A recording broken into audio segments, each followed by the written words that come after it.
Eu perguntei aí pelas redes sociais as dúvidas que vocês têm sobre amamentação, sobre aleitamento materno e agora Dr. Moisés vai responder o que é mito ou verdade.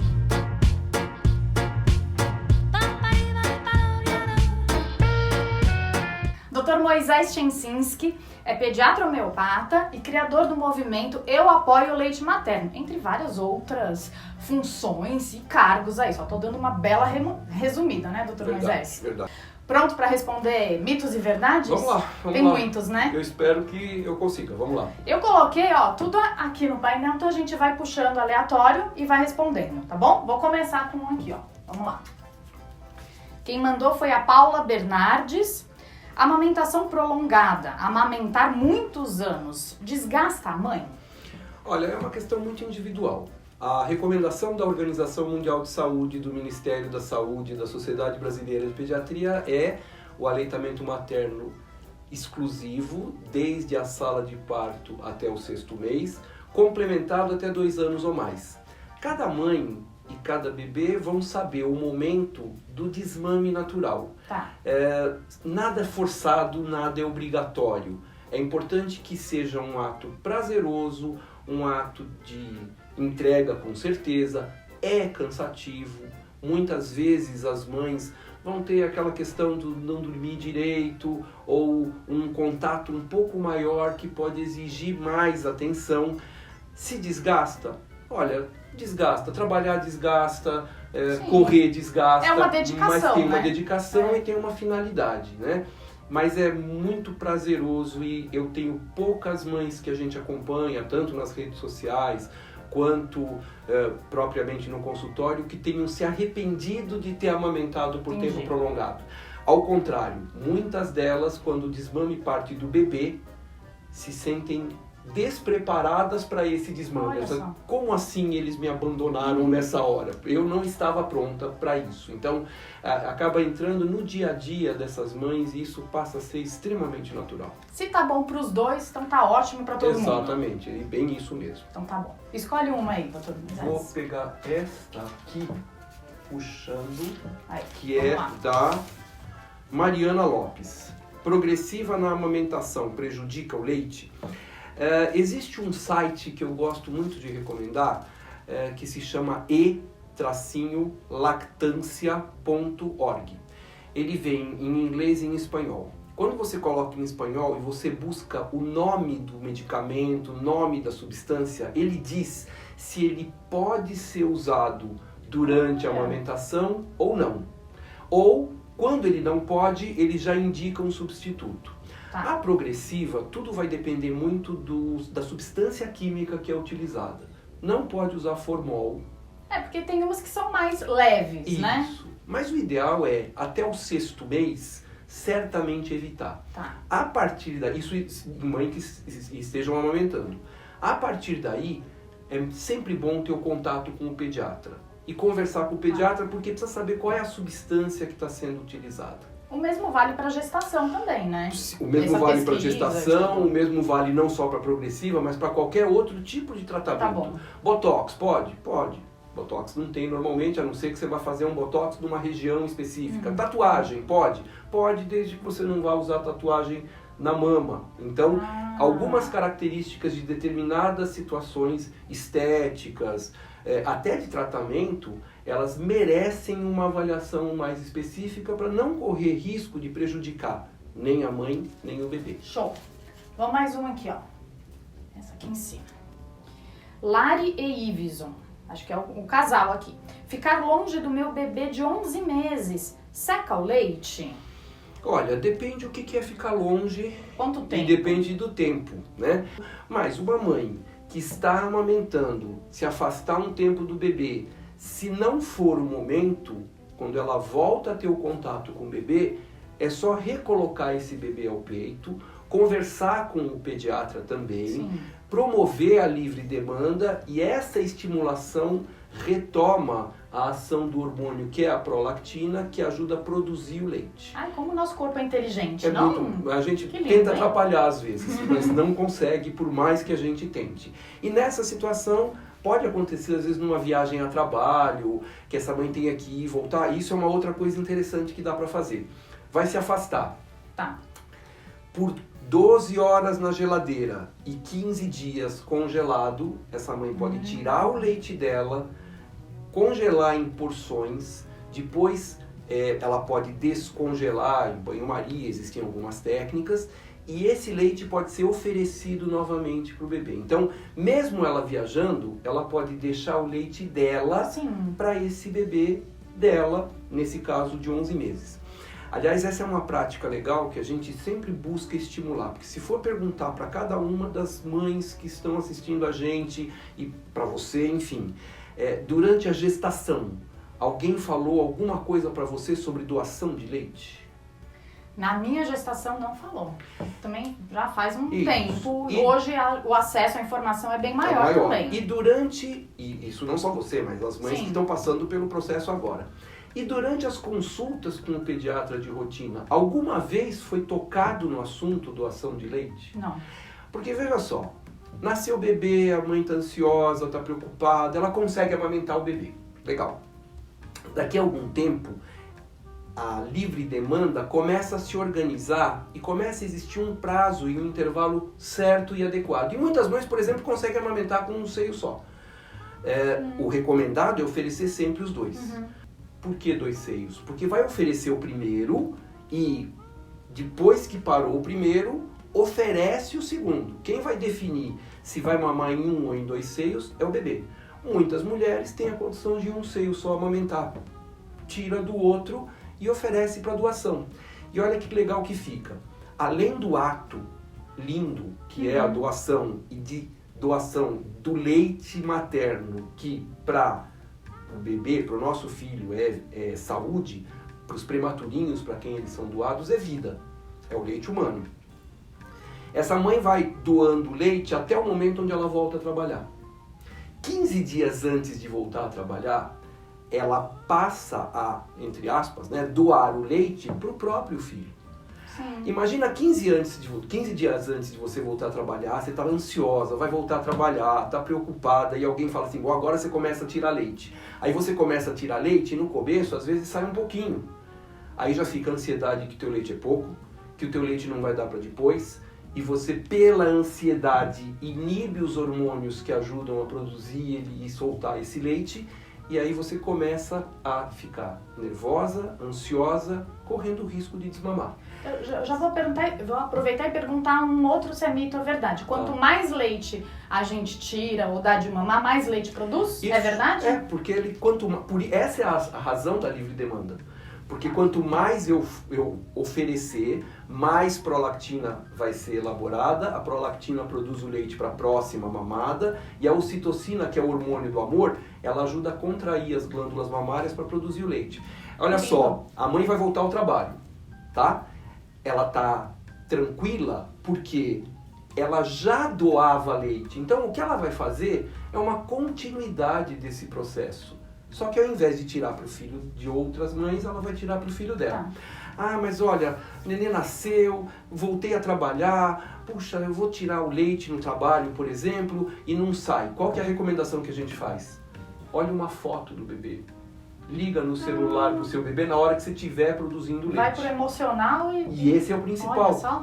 Minha esposa estava com uma amiga no shopping um dia e na loja a atendente falou assim, a senhora está amamentando, né? Ela falou, nossa, como é que você sabe? Porque a senhora está vazando no meu balcão. Quer dizer, era a hora da mamada, ela estava preocupada e a emoção faz com que a ocitocina, que é o hormônio do amor, contraia a glândula mamária. Tanto que a criança mama num seio e o outro pinga. O estímulo está no seio direito. Quando chega lá, não fala assim, produz leite no seio direito. Produz nos dois. E a ocitocina faz com que saia dos dois seios. Então, a questão não é só a sucção, mas ajudar na produção do leite e a mãe tranquila, sabendo que ela tem o leite, isso pode se prolongar por muito mais tempo. Olha, eu tenho já, enquanto o Dr. Moisés estava falando aqui, já me surgiram várias perguntas, mas vou me ater ao que o pessoal mandou. Só uma coisa, então quer dizer, por enquanto essas 3 aqui que chegaram, não é nem mito ou é verdade. Depende da situação e tudo mais. Sim. Vamos continuar, vamos ver se tem alguma. É mil. Escolhe uma aí. tomar leite para ter muito leite na amamentação é mito ou verdade? É mito. Da Daniele. Da Daniele Dionísio. Tomar líquido, não precisa tomar leite. Qualquer líquido serve. Precisa de uma hidratação boa, porque ajuda na produção do leite. Existe uma proposta de meio litro a mais por conta de amamentação, e isso é o suficiente. E também não se deve tirar o leite da alimentação da mãe para evitar que a criança tenha cólica ou intolerância à lactose, por exemplo, que é um dos outros grandes mitos. Tá. Por quê? O leite que tem mais lactose é o leite materno. Então não adianta tirar o leite ou Será tomar que é por leite isso sem lactose. que a minha mãe fala que eu não queria mamar no peito? Eu tenho intolerância à lactose. Só que na época... Muito pouco provável, porque esse quadro de intolerância à lactose do recém-nascido, 5 casos descritos no mundo há muito tempo atrás, é raríssimo. Raríssimo. Se pode? Lógico que pode, mas é bem pouco provável. Tá, momento consulta à parte. Certo? Vamos continuar. Vai lá. Tá bom. Aqui. Jaqueline Riste. Existe peito... Ela já fez 2 perguntas aqui. Existe peito que não é ideal para amamentar? Quem tem bico invertido não amamenta? Então, quem tem bico invertido, bico plano, não tem problema, porque a pega não é no mamilo. A pega é na areola. Tá. O bico invertido verdadeiro é aquele que quando o bebê começa a sugar, ele entra. Não é o bico que tá pra dentro, porque na hora que o bebê suga, esse bico sai. Existe a dificuldade maior, sim, mas não existe seio que não possa amamentar. Então é mito que existe peito que não seja ideal para amamentar? Não, ideal não, mas lembrando sempre que é importantíssimo conhecer a pega adequada. A pega adequada, com a boca de peixinho, enfim, tudo isso, mas na mama a pega é na areola, não é no mamilo, não é no bico. Tá bom. Se pegar no bico, não tem capacete no bico que resolva. E vai doer. Dói e racha, isso é o pior, tá? Bom. Então também aquela conversa de amamentar dói se for no bico. Amamentar não deve doer. Sensibilidade a mais? Pode ter, sim. Mas doeu, alguma coisa está errada. Então é sempre importante conversar com o pediatra, eventualmente uma consultora de amamentação, ir ao banco de leite. As pessoas não conhecem essa ação do banco de leite. O banco de leite não está lá só para doação. O banco de leite trabalha com porta aberta. Então existem várias formas de você acessar os bancos de leite próximos de você. Tem o site da rede Fiocruz, tem um site que se chama Lobale, localizador de banco de leite, que está dentro de um site que chama Trocando Fraldas. Esse, por exemplo, você pega pelo CEP. E eles têm o telefone. Liga, muitos deles vão à tua casa, te orientam, levam o material e se for para doar, eles buscam a doação. Grátis? É grátis. Eles buscam a doação. Então, é importante saber, e existem vários hospitais, vários bancos de leite que trabalham com porta aberta. Isso quer dizer o seguinte, você pode ir lá e as pessoas que trabalham com amamentação e que estão no banco de leite te orientam a pega adequada, se tem algum problema de posicionamento, eles te dão essa orientação. Show. Vamos lá. Suelda Vitorino Pereira. Leite materno é realmente tudo igual? Por que uns bebês ganham peso e outros não?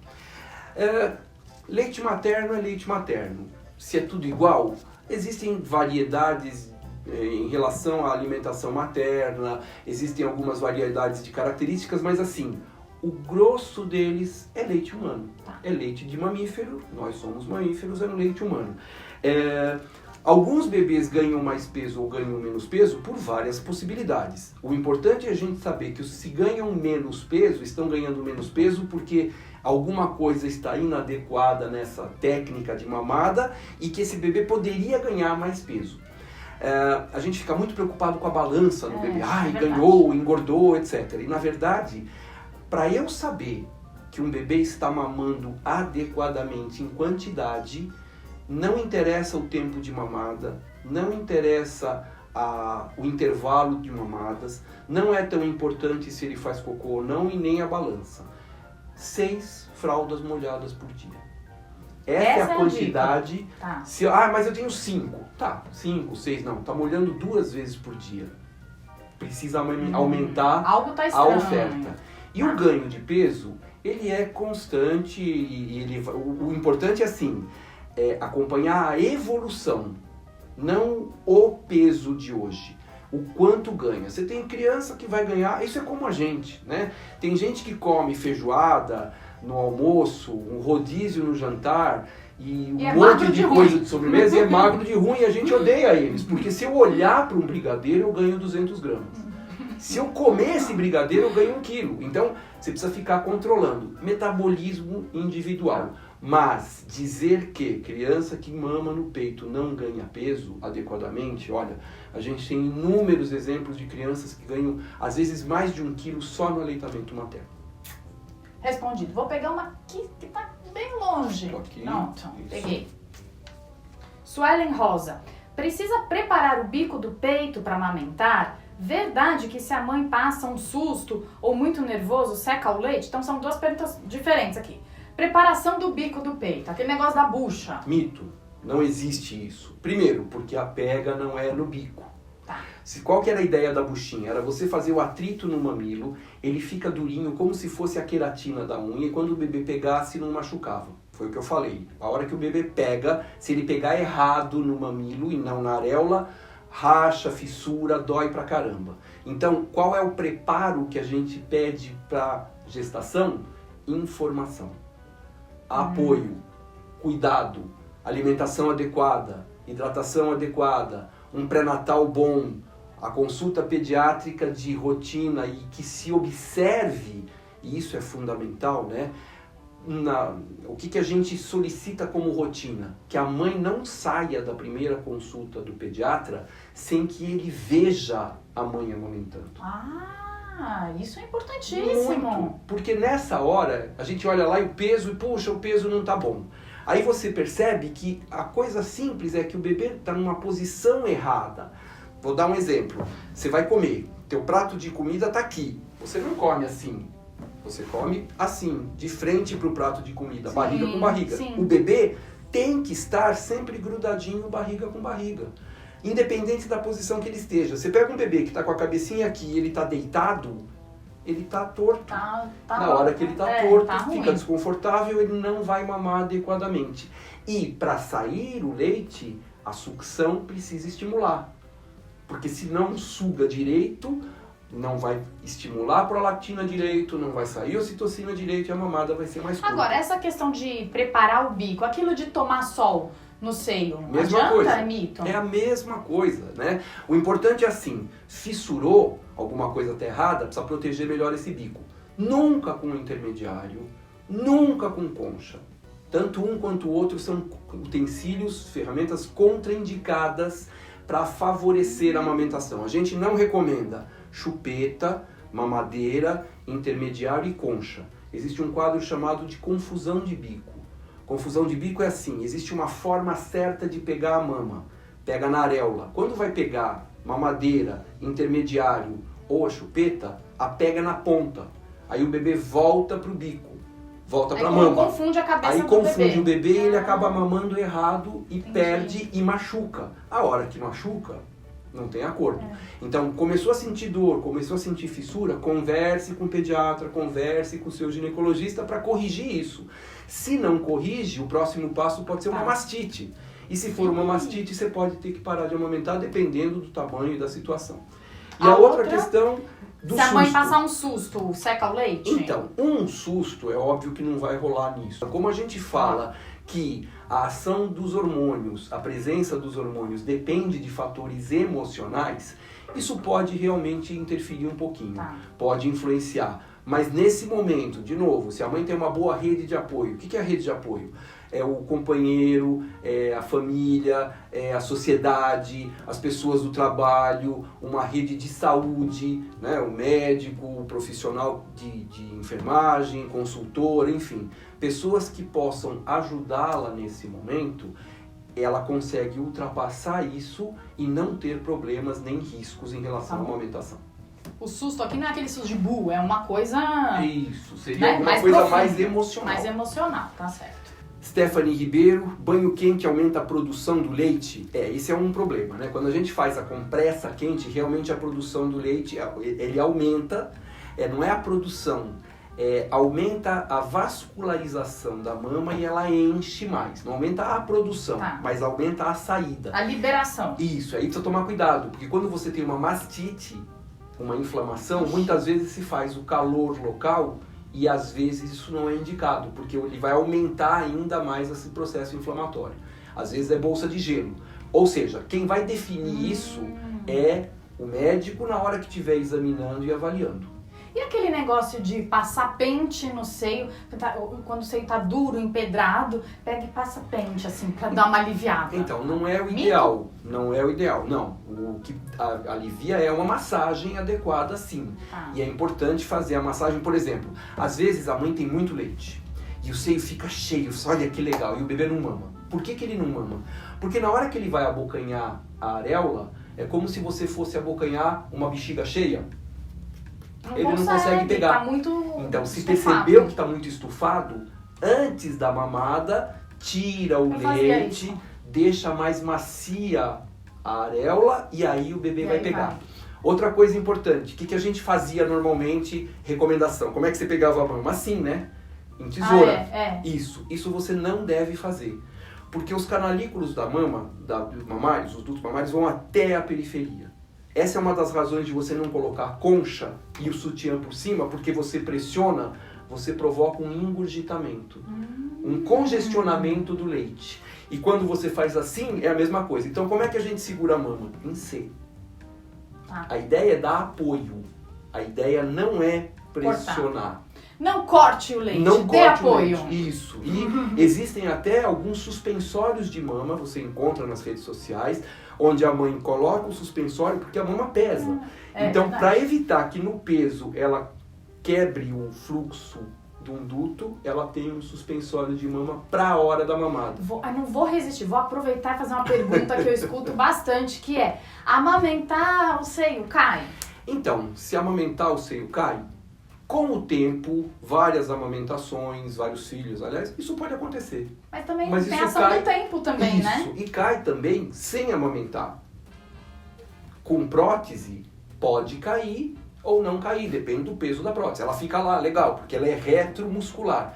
Aliás, deixa eu aproveitar já, matar mais algumas dúvidas, né? Então, quem tem prótese de silicone atrapalha a amamentação? Se a técnica foi adequada, colocada atrás do músculo, não atrapalha. A não ser que vá colocar 1 litro de cada lado, porque aí ela acaba pressionando os dutos mamários. Então depende de como foi colocado e o volume do silicone. E principalmente por onde foi colocado, porque na hora que você põe pela areola, você pode cortar alguma coisa de duto mamário. Já o contrário, quem fez a cirurgia redutora, essa pode ter problemas em volume, porque depende do que se tira no volume da mama, você está tirando glândulas mamárias. Entendi. Então é importante esse negócio de mito e verdade tem tudo um contexto a mais aí. Quem quer? Sou eu ou sou eu? Agora é você. Eu. Vou pegar um que está bem nas suas costas. Tá, porque eu não vou enxergar. Vai ser ginástica para você, ó. Thaís Figueiredo. Posso tomar anticoncepcional e amamentar? Pode, existem alguns específicos, com dosagens específicas, mas sempre por orientação do obstetra junto com o pediatra. E tem especificados alguns que são mais adequados naquele site Lactância. Vale um aviso. Existe a informação, sim, de que amamentar dificulta engravidar. Toma cuidado. Tipo, tô amamentando, então não vou engravidar. Não funciona assim.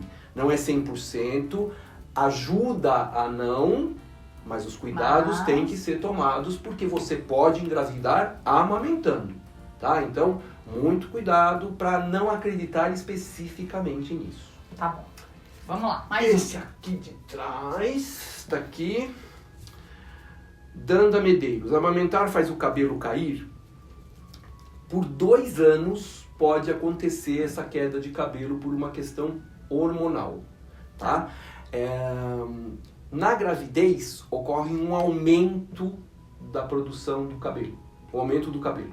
E depois tem um nome super lindo, anota aí, porque pode ser nome de filho, chama eflúvio telógeno. Nossa, que tá? beleza! Quer dizer, sai o cabelo em algum momento por questões hormonais. Mas é importante entender, por exemplo, que anemia também pode fazer queda de cabelo. Então, a mãe tem que tomar sua vitamina durante a gestação, suplementação de ferro, e perceber depois se problemas de tireoide, problemas de anemia, diabetes, tudo isso pode causar essa queda de cabelo. Se ela estiver sendo intensa, sempre é bom conversar com o ginecologista, que eventualmente vai solicitar os exames para avaliar se a questão é só hormonal ou se tem algum outro fator que possa ser corrigido. Muito bem. Sou eu agora? É você. Aqui. Denise Moreira. Qual é a pegada correta? Isso. Falamos já. Então, a pega correta, ela é completa, é assim, tem que ter uma posição adequada. É boca de peixinho, boquinha, lábio superior para cima, lábio inferior para baixo. O queixo fica grudadinho no seio da mãe para o nariz afastar e retificar a coluna aqui, ó. Fica retinho, então o leite entra e desce. A gente tem uma gordurinha aqui que se chama gordura de Bichet. Quando o bebê pega na areola, ele coloca o seio para dentro da boca, a mama empurra essa gordurinha para o lado. Então, a pega adequada aqui tem que ter bochecha. O bebê tem que ficar assim. Quando a gente chupa sorvete, faz uma covinha. Não pode ter covinha e não pode ter barulho. E a língua do bebê acaba saindo colocando ela na mama, ela massageia a mama e ela faz um vácuo certinho. Para que quando o bebê sugue, ele não engula ar. Se ele está engolindo ar, isso vai repercutir ruim tanto no estômago quanto no intestino, muitos gases, e isso pode atrapalhar a mamada. Então muitas vezes a gente sabe que a pega não está correta só por conta de um bebê que está com muita cólica, muitos gases. Isso é muito mais comum do que a intolerância à lactose e alergia à proteína do leite de vaca. Precisa tomar muito cuidado. E o refluxo. Porque às vezes fala todo mundo começa a tratar. Tá com esses problemas, tal, é intolerância. Não, às vezes é a pega incorreta. Simplesmente a pega incorreta. Por isso que é importante que o pediatra veja a mãe amamentando. Eu tenho uma poltrona de amamentação na minha sala, é a cadeira da paciente, enfim. Se eu olho a mamada enquanto a gente está conversando e a mamada do bebê me incomoda, o bebê não está tranquilo, a mãe está tensa, o bebê pega, solta, chora e não consegue pegar, eu posso não saber o que está acontecendo, mas eu sei que aquela mamada não está legal. Não tá legal. Alguma coisa precisa ser avaliada melhor e ser feita de forma diferente. Então, a gente não trabalha sozinho na amamentação. Existe uma equipe de saúde. Então, muitas vezes a gente pega um consultor, muitas vezes enfermeira, muitas vezes fono, porque ela vai adequar e examinar aquilo que a gente não vê, porque o que a gente vê é da boca para fora.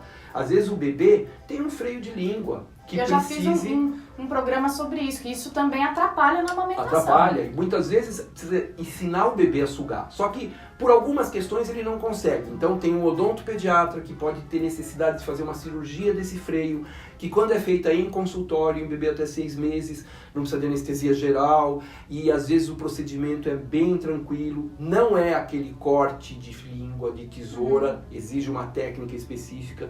Ah, então legal, então acabou? Não, porque esse bebê começou a mamar de um jeito que não era o adequado, fez a cirurgia, isso não quer dizer que ele aprendeu a mamar direito, então precisa voltar para fono, ou seja, é uma equipe, muitas vezes fisioterapeuta, osteopata, são vários profissionais que podem ajudar. Na rede pública isso é oferecido Na também? rede pública algumas vezes a gente acha, mas com toda certeza é muito mais difícil do que achar e que procurar, mas aí a gente procura no banco de leite. E tendo informação, que é o que você está tendo aqui, você sabe pedir e sabe exigir o que precisa também, né? E outra, a gente se encontrou na última vez num programa, num lançamento de um projeto da Sociedade Brasileira de Pediatria que se chama Mais Que um Palpite.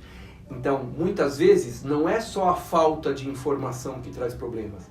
O excesso de informação também pode trazer problema, porque cada um traz a sua experiência. E não necessariamente a sua experiência é o que vai acontecer na maioria. E aí, você tem os grupos de mães, que são grupos de apoio, e cada um ali troca a sua experiência. Mas isso é a sua experiência. Por isso que é bom frisar muito isso, né? Tem muitos canais de maternidade aí onde a pessoa coloca a sua opinião. Legal, mas frise mesmo que é a sua opinião, a sua experiência, Isso. né? Pra não levar aquilo como verdade absoluta. Fica a ser o mesmo que também tá nas minhas costas. É o último? Acho que aqui é o último. É o último! Cleidinha Santana. Posso cortar o açúcar estando amamentando? Olha, não tem muita relação. A gente vai ter algumas recomendações novas esse ano a partir do açúcar. Então, a partir desse ano vai sair um manual de alimentação para criança abaixo de 2 anos de idade, é do Ministério da Saúde, levou 3 anos em estudo e a recomendação vai ser 0 açúcar de adição até 2 anos. 0 açúcar não é só colocar o açúcar, é bolo com açúcar, bolacha com açúcar, tudo que você adiciona o açúcar. Ah, mas fruta tem açúcar. Sim, esse é o açúcar da fruta, esse pode, esse é o saudável. O suco a gente já não recomenda abaixo de 1 ano de idade. Porque antigamente até podia. Se usava já há alguns anos que já não se recomenda, pelo menos uns 5 anos aqui no Brasil. Então deixa eu aproveitar, porque eu tenho um vídeo aqui sobre introdução dos sucos. Que eu fiz, gente, minha filha vai fazer 9 anos, então é um vídeo antigo. E desde que veio essa polêmica dos sucos, o pessoal tipo, olha, mas agora não é mais assim. Ok, concordo, vou fazer um vídeo novo sobre esse assunto específico, mas naquela época era daquele jeito. Vou te contar, eu sou formado há muito tempo, que é mais de muitos anos. Tá? Na época que eu me formei, faz 39 anos, a recomendação que a gente dava na primeira consulta, que a gente dava nas orientações de consulta era suco com 1 mês, fruta com 2, almoço com 3, jantar com 4. Se a criança, mês de vida? De vida. Olha, se a criança não mamasse peito, ou se precisasse complementar, era leite de vaca, não fórmula, porque não tinha fórmula. Leite de vaca, metade água, metade leite até 1 mês, 2 partes de leite, 1 de água até o 6º mês, e leite de vaca integral depois do 6º mês, com açúcar e farinha. E criança gordinha era criança saudável. A gente passou 39 anos. Eu acompanhei essa evolução. A mãe hoje tem acesso às redes sociais e à internet. Os avós não têm. Então, na cabeça deles é aquele choque. Por isso, eu tenho até vídeo, enfim, inclusive sempre anoto sobre isso, a gente convida os avós para virem à consulta.